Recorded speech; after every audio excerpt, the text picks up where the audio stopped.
Baik, bulan ini kita sudah mendengar banyak berkat ya saudara. Tema tidak mementingkan diri sendiri. Saya hanya mengkonfirmasi, meneguhkan, melengkapi dari setiap rekan-rekan pengkhotbah yang ada di sini. Sikap tidak mementingkan diri sendiri itu adalah sesuatu yang sangat rohani, namun juga berkaitan, ini sangat lucu ya saudara, saya nggak janjian dengan Bu Elvi tapi beberapa banyak yang mirip gitu. Tapi sangat berkaitan dengan norma-norma kemasyarakatan gitu ya. Sesuatu yang sangat rohani namun berkaitan juga dengan nilai-nilai kita sebagai rakyat Indonesia berbangsa dan bernegara gitu ya. Nah saudara mungkin sangat familiar dengan contoh-contoh demikian ya. Ada yang nyalain speaker musik keras-keras sampai dinding aja duk. Pernah ngalami saudara? Saya pernah ngalami sampai aduh gitu ya.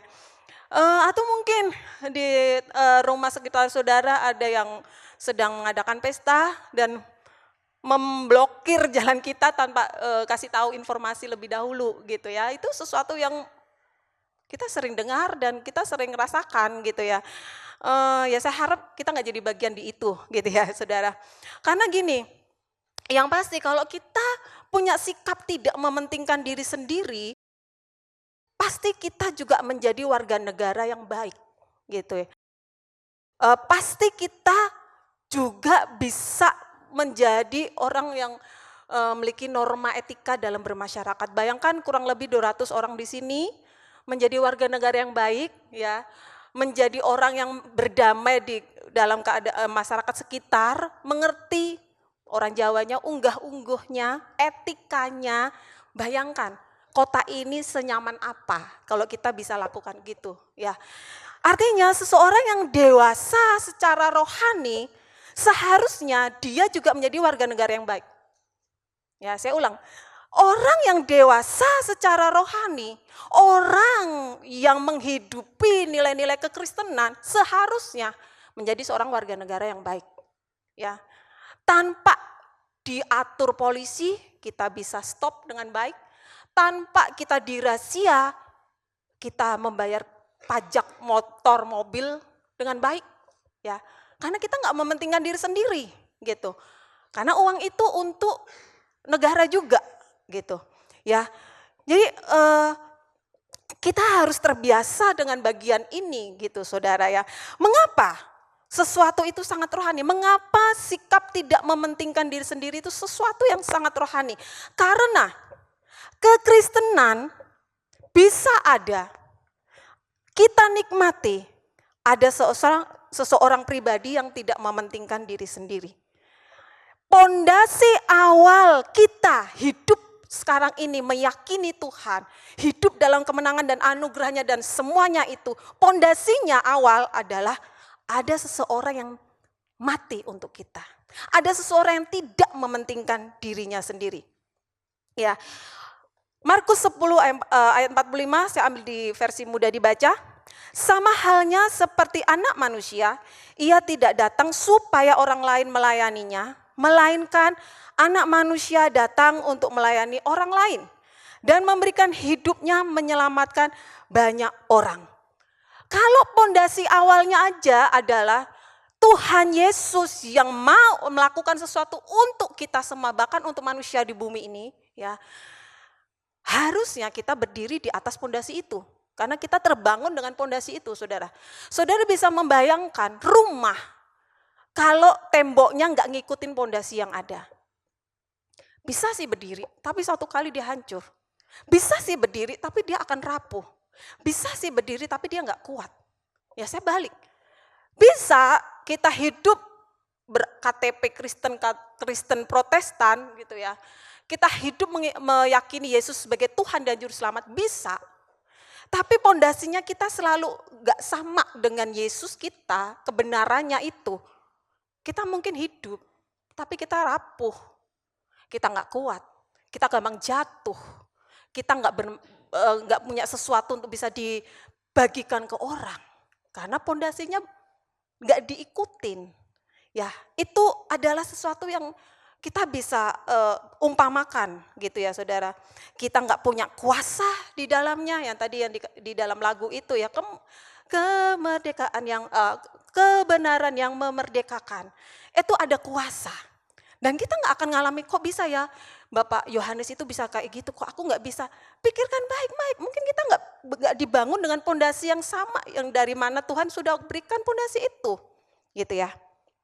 Jadi menjadi kebanggaan bila kita dipilih untuk melakukan sesuatu hal yang baik tersebut. Di Efesus 2 ayat 10, versi Allah yang hidup, Allah sendirilah yang menjadikan keadaan kita seperti sekarang ini dan memberi kepada kita baru dari Kristus Yesus. Sejak dahulu yang sudah direncanakannya agar hidup ini kita pakai untuk melakukan perbuatan yang baik. Ini sudah jelas saudara, saudara dipilih untuk melakukan, meneruskan pondasi yang sudah diberikan oleh Yesus. Pekerjaan baik, ya kan? Yesus sudah memberikan jalan. Dia mati di kayu salib, menebus kita dan saudara, itu pondasinya. Kita terbangun di situ saudara. Dan dia sudah merencanakan jauh dari sebelumnya. Ya, di awal pondasi hidup kita ya harusnya sesuai yang Tuhan contohkan. Ya, awal Tuhan menyatakan jalan untuk mengalami kuasanya, mengalami anugerahnya, merasakan kehidupan yang sejati.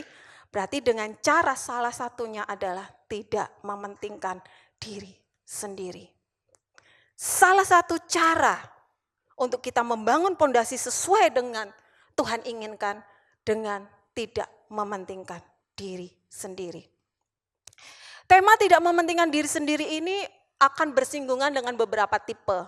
Ya, saudara, kita coba belajar 3 tipe yang saya akan contohkan dalam Alkitab. Pertama adalah tipe people pleaser. Seseorang yang ingin selalu menyenangkan orang lain, kelihatannya bagus ya. Kita lihat dulu. Seseorang yang selalu mengorbankan kebutuhannya demi memenuhi ekspektasi atau pengharapan orang lain. Namun yang menjadi perlu diperhatikan adalah terkadang dia yang selalu memberikan seluruh kebutuhan kepentingannya dia di bawah daripada kepentingan orang lain, kalau dia nggak bisa lakukan itu, dia akan mulai timbul rasa bersalah. Dia akan timbul merasa khawatir. Dia akan timbul merasa cemas. Aduh, aku nggak bisa lakukan itu untuk orang itu, cemas, khawatir. Padahal memang dia belum mampu dan nggak mampu. Misalnya nggak ada duit, ada keluarga minta bantuan, nggak ada duit nih, bahkan teman-teman itu minus. Tapi dia nggak bisa, dia cari hutang untuk bisa bantu orang ini. Seolah-olah itu mementingkan orang lain kan. Seolah-olah itu kita tidak mementingkan diri sendiri. Tapi yang menjadi perbedaannya adalah saat kita berusaha memenuhi itu, tapi jiwa kita tertekan. Kita merasa bersalah, kita merasa khawatir, perlu dipertanyakan. Apakah dasar itu benar dengan tidak mementingkan diri sendiri? Karena itu dasar yang salah dan tidak sesuai dengan firman Tuhan. Ya, apa yang tidak sesuai dengan firman Tuhan? Saya ambilkan satu contoh ayat, Yohanes 8 ayat 32. Dan kamu akan mengetahui kebenaran, dan kebenaran itu akan memerdekakan kamu. Jadi saat kita melakukan kebenaran tersebut, saat kita tidak memikirkan diri kita dan melakukan kepentingan orang lain daripada memikirkan diri kita, seharusnya kita merdeka. Kita nggak usah cemas. Kita nggak rasa khawatir.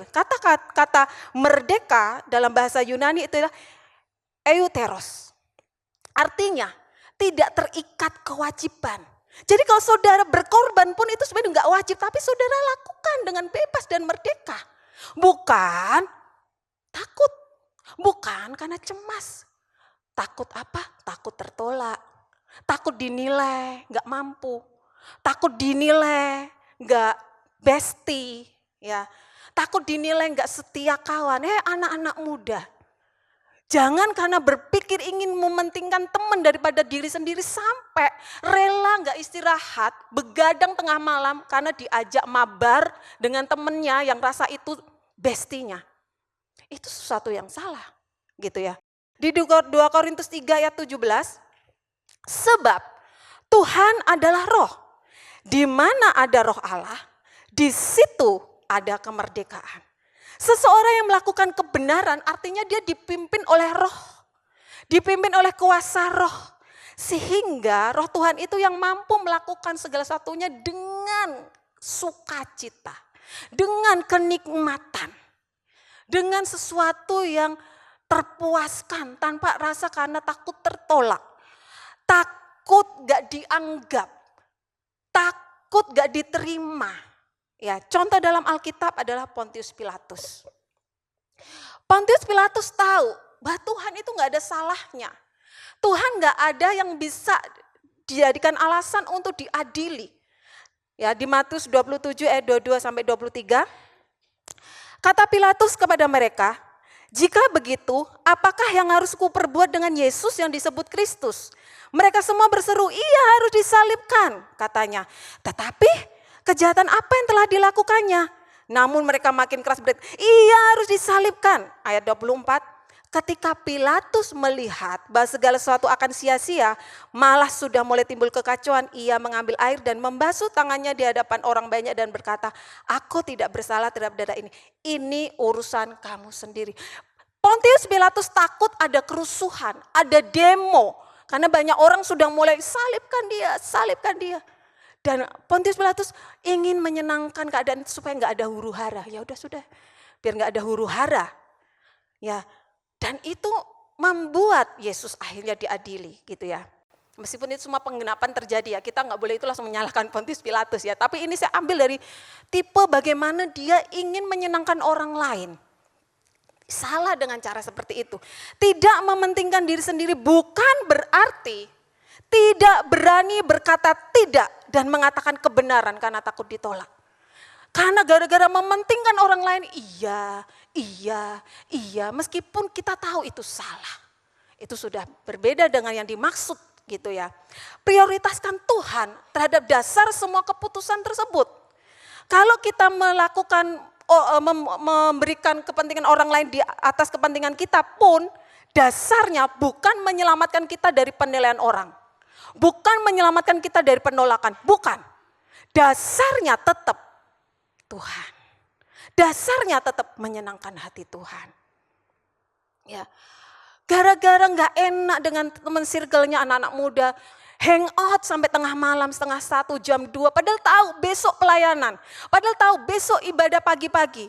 Tapi karena nggak enak, gak enak loh, gak asik loh. Yaudah kita ke kafe dulu sampai setengah 2, sampai jam 2. Dasarnya, oh iya ya mementingkan ini karena dia suka selalu bantu saya. Dia yang kasih pekerjaan buat saya. No, bukan itu maksud Tuhan. Kalau ada kemerdekaan berarti ada kebenaran. Kalau kita sudah cemas karena penolakan, kita harus introspeksi, Tuhan apakah aku lakukan ini dengan cara yang benar. Itu tipe people pleaser. Ya. Yang kedua yang bersinggungan adalah tipe apatis. Ya, ini yang sempat disinggung di ibadah 1 tadi Bu Elvi ya. Seseorang yang hilangnya minat, acuh tak acuh, tidak peduli terhadap lingkungan sekitar karena mungkin saja ada pengalaman-pengalaman traumatis. Males lah mikirin rumah, suami aja gak bantu, masa saya terus yang kayak babu. Males lah mikirin keluarga juga gak lihat saya. Itu tipe-tipe apatis. Senyum-senyum ini. Ya, orang apatis juga seseorang yang bisa jadi benar-benar tidak mau memikirkan kondisi sekitar karena merasa kalau dia lakukan sesuatu untuk orang lain tidak ada gunanya. Itu orang apatis. Males lah, keadaan kayak gini, nggak usah lah tambah-tambah terus kayak tertanam terus berkorban. Kerjaan kantor juga nggak lihat saya. Itu tipe apatis. Gitu ya. Ini juga bersinggungan dengan tema bulan ini gitu ya. Jadi bisa juga dia masih melakukan segala sesuatunya tapi tidak dengan segenap hati. Contoh di dalam Alkitab yaitu Raja Amasya. Raja Amasya ini anak dari Raja Yoas ya. Di 2 Tawarik 25 ayat 2 sampai 3. Ia melakukan apa yang benar di mata Tuhan hanya tidak dengan segenap hati. Segera sesudah kuasa kerajaan itu kokoh di tangannya, dibunuhnyalah pegawai-pegawainya yang telah membunuh raja, yaitu ayahnya. Kenapa Raja Amasya ini tidak segenap hati? kemungkinan salah penafsiran, dia ada rasa traumatis karena bapaknya dibunuh. Jadi dia cinta Tuhan tapi enggak segenap hati. Apakah bisa? Ya, kita tidak bisa melakukan dengan segenap hati apabila masih ada luka-luka yang belum disembuhkan. Kita nggak bisa melakukan firman Tuhan dengan segenap hati kalau ada ruang hati yang masih perlu dipulihkan. Kalau ini saya bisa, kalau yang ini enggak juga lah. Apaan, saya enggak dilihat. Enggak bisa. Karena firman Tuhan, melakukan firman Tuhan itu dengan semua area yang terjadi.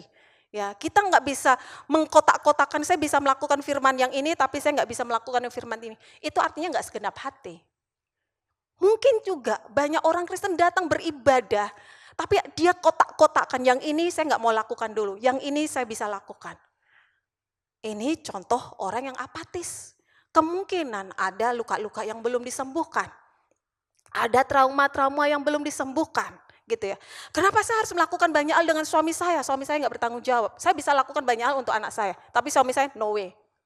Kan ada kayak gitu. Kenapa saya lakukan banyak hal untuk istri saya? Istri saya aja bikin masalah untuk rumah tangga. Kalau saya lakukan untuk anak saya, oke. Istri saya enggak.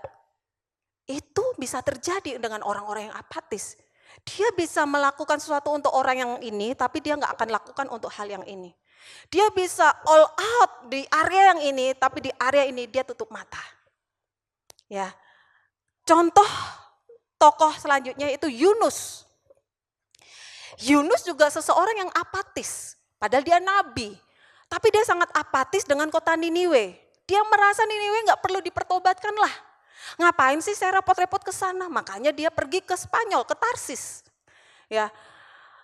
Dan yang sangat di luar pikiran kita, saat Niniwe bertobat dia nggak seneng. Dia nggak seneng, saudara. Ya. Yunus 4 ayat 2 di BIMK. Lalu ia berdoa, ya Tuhan, bukankah telah kukatakan sebelum berangkat dari rumahku dulu, bahwa engkau pasti akan berbuat begini. Itulah sebabnya aku langsung melarikan diri ke Spanyol. Aku tahu bahwa engkau Allah yang penyayang dan pengasih, panjang sabar, lemah lembut, dan selalu siap untuk mengubah rencana penghukuman. Itu di pasal 4 itu dia tahu bahwa Niniwe itu bertobat. Dan dia nggak terima, saudara.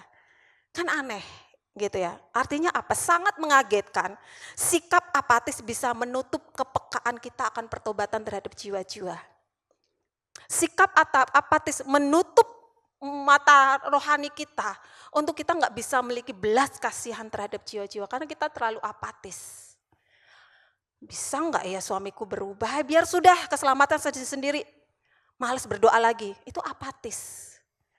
Ya. Pernah saya lakukan, saya juga pernah merasakan seperti itu, saudara. Saya apatis ada di area, kenapa sih gini terus. Tapi waktu Tuhan sentuh hati saya, itu bagianku, Febe. Ngapain kamu mikirin bagianku? Seperti dalam Yunus, akhirnya dia tidur di tanaman yang merambat, segar, sejuk, sepoi-sepoi, dia tidur enak.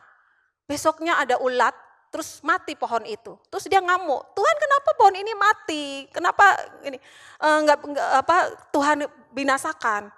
Terus Tuhan berkata apa? Begitu juga aku dengan Niniwe. Kamu nggak menanam, nggak memberikan pertumbuhan untuk tanaman ini, kamu aja sayang kan? Apalagi aku melihat pertobatan untuk Niniwe. Jadi saudara, orang bertobat nggak bertobat, berubah nggak berubah, itu bagian Tuhan. Bagian kita. Selama kita bisa mendoakan, selama kita berbuat baik dengan orang tersebut yang dalam tanda petik kita pikir nggak berubah, ya kita lakukan.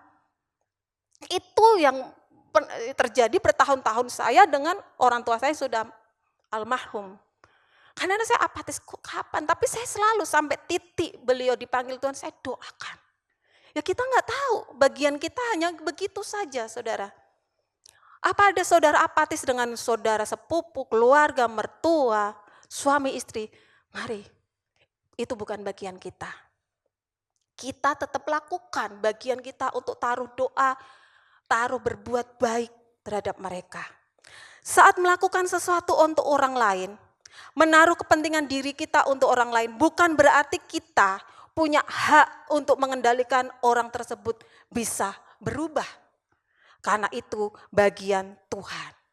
Ya, terkadang kayak kita atau saya, kalau kita sudah melakukan banyak hal kan kita kayak merasa bagian dari itu gitu ya. Ih, padahal saya sudah bikin ini loh, kenapa dia nggak berubah? Kan kadang-kadang kita secara manusiawi gitu ya, kita dalam pengembalaan, kenapa saya sudah banyak lakukan, ngasih nasihat, kenapa nggak berubah-berubah sih? Tapi itu kita ditegur Tuhan. Itu bagian Tuhan. Jadi lewat kitab Yunus, kita belajar tidak mementingkan diri sendiri, membutuhkan belas kasihan, kebesaran hati dan tanpa hak untuk menghakimi. Ya, bayangkan kalau kita berkorban untuk pasangan, untuk adik, kakak, komunitas gereja, tapi keadaan gak berubah seperti yang kita inginkan, lalu kita menjadi apatis. Itu jadi sesuatu pondasi yang salah. Males berkorban untuk komunitas, gak berubah-berubah, jadi apatis, pasif, gak mau melakukan bagian. Itu jadi salah untuk kita. Tipe yang ketiga yang bersinggungan dengan tema ini adalah tipe narsistik. Seseorang yang memiliki rasa penting diri yang sangat tinggi, merasa istimewa dan membutuhkan perhatian serta pengakuan berlebihan. Sikap narsistik ini tidak akan mudah untuk dapat mementingkan orang lain lebih daripada dirinya. Karena pusat segala sesuatu adalah supaya dirinya dilihat. Bahkan saat misalnya saya orang yang narsis, bahkan saat saya membantu orang, membantu pelayanan, tujuannya adalah biar saya terlihat di situ. Bukan orang itu terbantu, bukan. Supaya saya terlihat dalam bantuan itu. Supaya saya terlihat dalam pelayanan itu. Itu seseorang yang narsis. Ya, saya ambil di Esther. Tadi Bu Elvi ambil di tokoh Esthernya, saya ambil di tokoh Haman untuk tipe narsis ini ya. BIMK, lalu Haman membual kepada mereka dan menyombongkan kekayaannya, banyaknya anak-anak lelakinya, kedudukan penting yang diterima dari raja, dan pangkatnya yang jauh lebih tinggi dari pegawai-pegawai yang lain. Saudara tahu, Haman ini pendatang baru di istana raja. Tapi cara berpikirnya itu benar-benar kayak dia itu yang segala-segalanya di hadapan raja. Esther 3 ayat 1-2. Beberapa waktu kemudian ini ya, Raja Ahasiweros mengangkat seorang yang bernama Haman menjadi Perdana Menteri. Haman adalah anak Hamedata dari keturunan Agag. Ya, sampai di sini. Jadi kenapa Haman bisa narsis? Karena dia keturunan, dia punya privilege lah istilahnya ya. Dia nggak main-main gitu ya. Jadi beberapa waktu kemudian itu mengatakan ada cerita sebelum itu. Raja Ahasiweros mengangkat Haman. Ya, saya lanjutkan. Raja memerintahkan kepada semua pegawainya supaya menghormati Haman dengan bersujud di depannya. Semuanya mentaati perintah itu kecuali Mordekai. Haman marah sekali ketika mengetahui bahwa Mordekai tidak mau sujud kepadanya.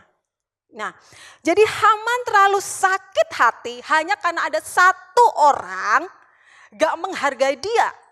Bukan gak menghargai, karena Mordekai berpegang teguh terhadap perintah Tuhan bahwa yang patut disembah adalah Tuhan. Mordekai memegang perintah itu, gitu ya. Namun Haman terlalu sakit hati sehingga dia berpikir gimana caranya supaya Mordekai ini dibikin jerak ya, gitu ya. Nah, akhirnya Haman pun melakukan suatu keputusan yang membuat raja mengeluarkan dekret. Mengeluarkan keputusan untuk membinasakan seluruh bangsa Yahudi. Bayangkan saudara. Hanya satu orang yang gak mau menyembah dia, seluruh bangsa dibinasakan. Itu hampir seperti Hitler ya. Seluruh bangsa Yahudi dibinasakan. Dia luka. Satu orang gak ngikuti maunya dia. Gitu ya. Lalu saya ambil di Esther 5 ayat 9. Haman pulang dari perjamuan Ratu Esther dengan hati yang gembira. Tetapi ketika di pintu gerbang istana, ia melihat Mordekai yang tidak bangkit untuk memberi hormat kepadanya. Ia menjadi marah sekali. Ayat Esther 6 ayat 6. Setelah Haman masuk, raja berkata kepadanya, ada orang yang hendak kuberi penghormatan besar. Apakah yang akan kuperbuat untuknya? Itu raja nanya kepada Haman. Pikir Haman, orang narsis ini. Siapa lagi yang akan diberi penghormatan begitu besar oleh raja? Pasti aku. Orang narsis itu berpikir semua keuntungan itu berbalik untuk dia. Dia, aku. Gitu ya saudara. Orang narsis adalah orang yang tidak bisa mengalami penolakan. Seolah-olah dunianya akan hancur bila ada seseorang yang melawan pendapatnya. Ya, dia ingin melakukan segala sesuatunya untuk diakui. Dan ini sangat membahayakan saudara. Ini akan membuat hubungan menjadi nggak sehat. Apalagi dia mendapatkan circle people pleaser. Wah, tambah itu, dimanfaatin terus itu pastinya, gitu ya. Dan ini pun jadi dasar yang salah. Ini 3 tipe yang bersinggungan dengan tipe tidak mementingkan diri sendiri. Kita sekarang lihat tipe yang harus kita teladani ya. Saya ambil tokoh di Mordekai, saudara. Mordekai bukan tipe people pleaser, karena dia berani menolak menyembah Haman. Padahal statusnya adalah buangan, tawanan, ya. Tapi dia menolak. Dia bukan tipe narsis. Kenapa? Ternyata saya tadi katakan ya, setelah beberapa waktu yang lalu raja mengangkat Haman, sebelum itu adalah Mordekai sudah menyelamatkan nyawa raja. Gara-gara Mordekai raja selamat karena ada 2 pegawai istana mau mengkudeta raja Ahasiweros. Pas duduk-duduk Mordekai dengar, wah ada yang mau mengkudeta ini. Ya, jadi akhirnya dia mengatakan ke Esther, ada yang mengkudeta raja. Akhirnya singkat cerita digagalkan. Namun Mordekai nggak dapat apa-apa di situ, saudara. Masih sebagai pegawai negeri rendahan. Tadinya tawanan, tapi setelah Esther diangkat jadi ratu, dia menjadi pegawai negeri, pegawai bawahan. Nggak ada jasa dan nggak ada apa-apa, gitu ya. Terus Mordekai juga bukan tipe apatis, saudara. Kita baca di Esther 2 ayat 6-7, saya baca di BIMK. Mordekai telah ditawan ketika Yerusalem dikalahkan oleh Nebukadnezar Raja Babel. Mordekai diasingkan ke Babel bersama-sama dengan Yoyakin Raja Yehuda dan banyak tawanan yang lain. Ya, mereka tawanan. Ia mempunyai saudara sepupu seorang gadis yang berwajah cantik dan bertubuh mole bernama Esther. Sedang nama Ibraninya ialah Hadasa. Orang tua Esther sudah meninggal dan ia menjadi anak angkat Mordekai dan diasuh sebagai anak kandungnya. Mordekai situasinya terjepit, saudara. Dia tawanan dalam tanah pembuangan, tapi dia harus mengangkat Esther, bukan hanya kasih tumpangan selesai, enggak. Ngangkat Esther, dibawa menjadi anaknya, karakternya dilihat, makanannya dilihat, karena dalam arti Esther cantik, berarti kan benar-benar dirawat secara jasmani dilihat. Karakternya bagus, berarti secara akal budi karakter dilatih sama Mordekai. Di saat Mordekai menjadi seorang tawanan. Dia tidak mementingkan diri sendiri, saudara ya. Di Esther 6 ayat 1-3 BMK, pada malam itu juga raja, ini yang tadi saya sampaikan, tidak dapat tidur, sebab itu ia minta diambilkan buku catatan sejarah kerajaan dan menyuruh orang membacakannya. Di dalamnya didapatinya catatan bahwa Mordekai telah melaporkan usaha pembunuhan terhadap raja yang direncanakan oleh Bigtan dan Teres, kedua pejabat khusus yang menjaga kamar raja. Bayangkan, kalau enggak ini pasti raja terbunuh ya. Raja bertanya, penghormatan dan balas jasa apa yang telah diberikan kepada Mordekai itu? Pelayan-pelayan menjawab, dia tidak menerima apa-apa. Jadi peristiwa ini sudah lampau terjadi, saudara. Mordekai enggak menerima apa-apa. Padahal ini bayangkan, raja terselamatkan loh. Dia enggak menerima apa-apa, dia tetap memperhatikan Esther dengan baik, ya. Dan dia tetap memikirkan bangsa Yahudi. Ya. Jadi itu tipe-tipe yang tidak dimiliki oleh Mordekai dari 3 tipe yang tadi di atas, saudara ya. Dia enggak nuntut jasa, dia enggak nuntut raja untuk menghargai dia, tapi dengan, saudara baca sendiri ya, karena itu sangat panjang, tapi dengan kemurahan dan perkenanan Tuhan, Mordekai diangkat, dihormati, dihargai dengan baju kebesaran oleh raja. Bukan karena usahanya Mordekai, tapi itu waktunya Tuhan. Ya, dengan caranya Tuhan, Mordekai selalu berpikir untuk kepentingan Tuhan. Saat tahu ada dikrit dikeluarkan, bangsa Yahudi dimusnahkan, dia cari cara ngomong sama Esther dengan apa? Pakai baju gembel, saudara, pakai baju compang-camping. Terus Esther lihat, ini kenapa pamanku, kenapa Mordekai seperti itu? Apa yang membuat dia berduka? Ngapain coba Mordekai mikirin bangsa Yahudi? Kalau dia nggak memikirkan kepentingan orang banyak, dia nggak mungkin mikirin gitu, saudara. Ngapain mikir, saya aja juga lagi kayak gini. Tapi dia berpikir untuk bangsa Yahudi. Akhirnya dia bilang, kamu tahu nggak, kamu juga orang Yahudi loh Esther. Kamu harus lakukan sesuatu untuk ini. Mordekai memikirkan bangsanya di saat dia menjadi orang tawanan. Saya simpulkan dari kisah Mordekai, kita dapat meneladani bahwa sikap untuk tidak mementingkan diri sendiri yang pertama bisa membawa pengaruh bagi generasinya. Kalau kita konsisten, maka efeknya lebih besar daripada apa yang kita pikirkan saat ini.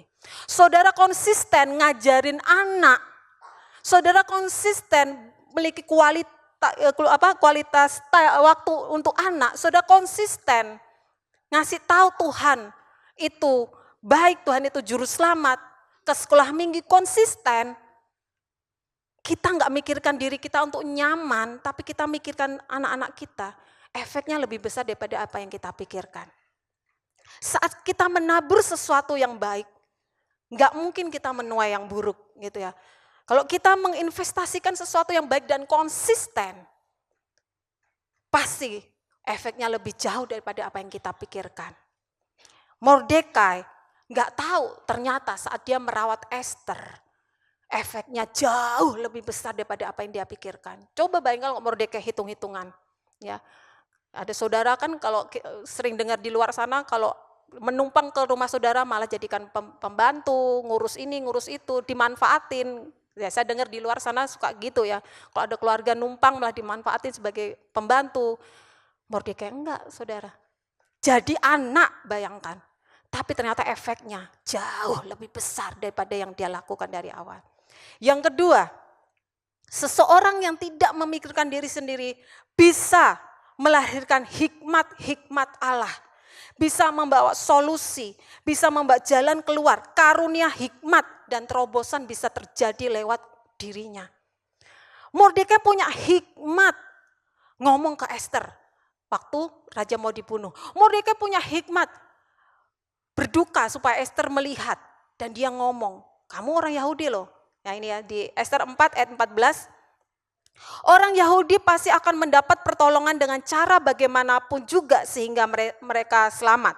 Tetapi kalau engkau tetap diam saja dalam keadaan seperti ini, engkau sendiri akan mati dan keluarga ayahmu akan habis riwayatnya. Ini hikmatnya Mordekai ini yang terakhir. Siapa tahu barangkali justru untuk saat-saat seperti ini engkau telah dipilih menjadi ratu. Ini hikmat yang gak main-main saudara. Orang yang gak punya hikmat, dia takut masih. Karena sudah lama Esther gak dikunjungi raja. Tapi keluar kata hikmat untuk Esther.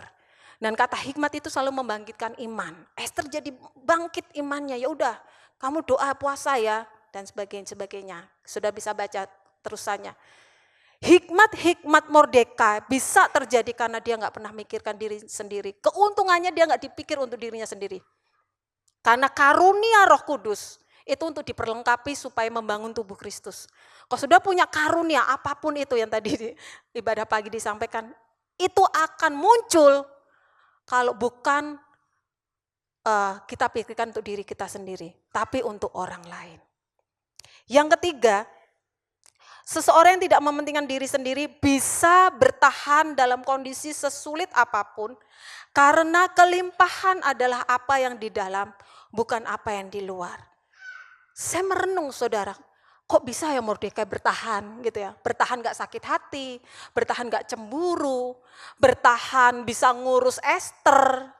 Kok bisa? Padahal dia tawanan, seorang tawanan tuh bukan masyarakat biasa, ada hak-hak yang diambil gitu ya. Kok bisa? karena dia berpikir memokuskan untuk kepentingan orang banyak. Ya, dia punya kelimpahan dalam dirinya. Dia punya sesuatu yang berlimpah sampai dia nggak mikirkan bahwa dia juga butuh.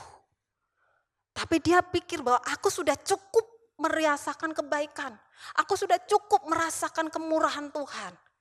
Makanya dia nggak bisa bertahan untuk mikirin orang lain. Dia terus, kayaknya aku harus membantu bangsa Yahudi, kayaknya aku harus ngerawat Esther dengan baik.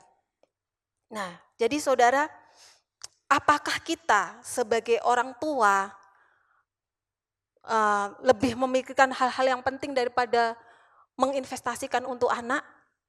Apakah kita sebagai seorang pasangan lebih memikirkan rasa kita sendiri daripada kita untuk menaruh hati, memberikan pelayanan, memberikan hidup dengan pasangan kita, melayani sebagai istri, mengasihi sebagai seorang suami, hanya karena merasa kita nggak dapat feedback dari pasangan? Atau seorang anak, apakah kamu mulai mendahulukan kepentingan anggota keluarga daripada dirimu sendiri? Ya, misalnya menu makanan, makanan enak dihabisin semua, adik kakaknya nggak dipikirkan, ya kan? Kan gitu ya, enak mama bikin apa? Ini mama bikin ayam kecap, makan banyak. Loh kok tinggal sedikit? Enak mah lah, nggak dipikir adiknya. Ya, ayo mulai belajar memikirkan anggota keluarga lebih daripada kepikiran kita sendiri. Apakah kita mulai memikirkan komunitas kita daripada zona nyaman kita? Sudahlah, biarlah itu yang melakukan bagiannya dia saja. Saya mah cukup jadi jemaat yang baik dan setia. Saya tantang saudara minggu ini, ayo kita jadi Mordekai. Bahwa memberi itu lewat dari kelimpahan kita. Kalau kita nggak bisa lakukan itu dan mulai bersungut-sungut, mungkin kita sudah kering lewat sumber yang daripada Tuhan. Ya, ayat terakhir sebelum saya tutup, Galatia 2 ayat 20. Kekristenan tidak menjadi sesuatu yang hidup dan mengandung kekuatan bila kepentingan pribadi lebih berharga daripada kepentingan Tuhan dalam hidup kita. Dalam Galatia 2 ayat 20 memaknainya seperti itu saudara, bahwa kekristenan bukan sesuatu yang sangat hidup apabila kita hanya ngurus kepentingan diri kita terus. Dan kita nggak belajar melihat kebutuhan orang di sekitar kita. Bisa lewat doa, paling simpel lewat doa. Sebut nama saudara kita, siapa yang dibutuh bantuan, doakan mereka. Ya, kalau kita nggak bisa beri dengan uang, bisa beri dengan WA, kasih nasihat, tanya apa kabar. Itu belajar tidak memikirkan diri sendiri. Ngapain Bu, saya mikir orang lain, saya juga lagi banyak masalah. Ini tantangannya. Kita nggak akan menjadi sesuatu yang hidup kalau kita memikirkan diri kita sendiri terus.